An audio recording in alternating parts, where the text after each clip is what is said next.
Hey guys, I am here today with an exercise that is specifically for my mamas or anyone really who has a lower belly pooch and back pain. Okay, this is something I struggled with for so long, and I've even had my mom and other people who struggle with back pain who do exercises like these, and when you do them properly, it really makes a difference in as little as 3 or 4 weeks, okay? So today we're gonna go over the bird dog, which is a wonderful exercise for posture, for the lower belly pooch, for your back. So I wanna make sure you're doing this right, so let's go into it. Now, with the bird dog, we are wanting to look at a few different things, and it mainly boils down to finding the right position with the bird dog, keeping your body still, and only moving your limbs, okay? Let me explain. So, let's say that you are seeing my bird dog on a short video, and of course, they're usually pretty fast, because I'm just trying to give you an idea of what you're supposed to do, and we're going like this, okay? Here's some considerations that I want you to have, all right? So, in the bird dog position, when you start out, I want you to make sure that you're not sunk in with your mid-back, okay? So you're gonna just lightly push up. And any exercise that I throw at you in my short videos, where I'm on my hands and knees or I'm on my hands, in general, we're gonna wanna really engage your back muscles, especially that serratus anterior, where you're gonna kind of push through your armpits, so to speak. And it's really going to help engage not just your back, but it helps with your abs as well. If you don't understand what I'm talking about, check my video from last week. Either here, wherever you're watching this, or on YouTube, I go into that, about how they're all connected.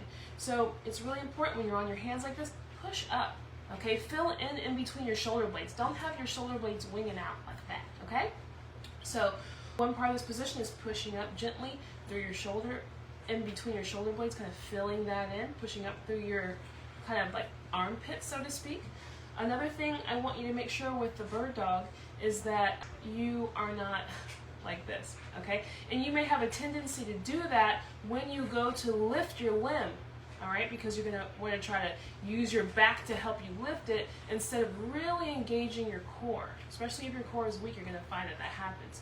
Another thing I want you to do is when you're doing the bird dog is when you lift your limbs, don't lean from side to side. So you're doing like this and everything's moving, okay? Here's a good tip that I was trained in part with a certification I got from Sarah Duvall, love her, if you're wanting to really get deep into this. And she suggests putting like a foam roller right next to your hip, okay? And your goal is when you do that bird dog, you don't knock it over, all right? Because what keeps your limbs stable when you do the bird dog? Your abs. So if you're not letting your back sink in, you're holding it nice and tight there, then your abs are going to keep you from going from side to side. So really engage those abs and don't let that knock over. So that's one thing that you can try.